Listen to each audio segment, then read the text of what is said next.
Now we're getting something that I was looking for, and these are the pulses, the width of the signal of the interruption of the trigger. And in this case, I'm using my limit switch. Oh, turn my light off. There you go. I used my limit switch of another engine that I had already tuned up, and I knew I was getting 2 pulses. I've given the 9-volt battery ground a positive as the common into the switch, and then the trigger out goes to each of these probes. So the signal's not going anywhere right now, it's just going into the scope. And this is what I'm trying to gauge, is the width. As you can see, the width has a variance, which is not necessarily desirable. And I'm just not sure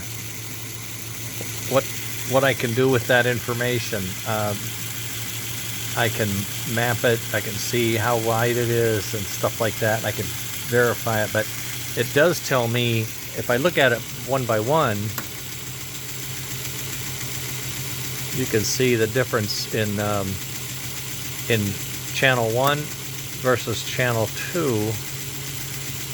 And it looks like we have the variance is actually in the cams, is in the cam adjustment. One cam seems to be a little short, like barely in, and there is an out of round potential for that, the way it goes on. So maybe it's kind of bolted in one spot and rotated, so one lobe is not sticking out as far as it should, and that's an easy thing for me to verify mechanically. But I'm encouraged, because you know, this is my new bracket and all that, and there's the new board.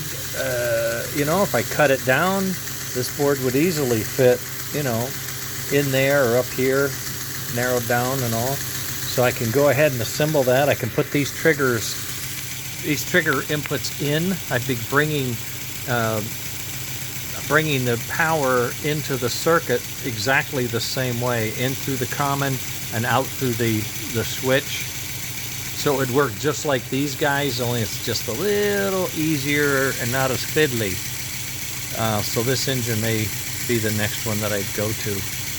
So I thought that was encouraging. I can show you both signals at once. And there you can see the narrowness is repeatable in that it seems to be one lobe. So that's good information for me, and promising for all of us, I hope. I'm going to work on this. I got a third engine I may or may not get to, but I'm definitely working on these two guys to see how well I can make that work. And I'm going to try to get this guy figured out, see how I do the pulses. I'm thinking I do the pulses the same way. I just take the 9 volts. I take it out of circuit so it can't hurt anything.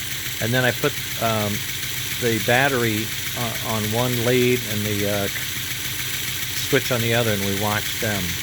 And then I can adjust them in and out, and when I get them where I want and get the width, the right distance and all that stuff, I set them in some fashion. I don't have a set screw, but I guess I could just have to use some hot glue or something like that.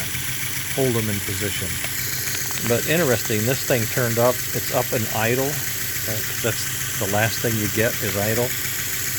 If you don't get any triggers, you get idle. So it's in idle, but it's not smoking. So, oh, it may not be getting any.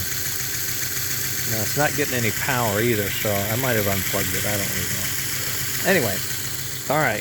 Yeah, it is unplugged. I can see the red lead is pulled out. Okay, gang, that's it for now. Update, progress. Engine number 2 is on its way. Later.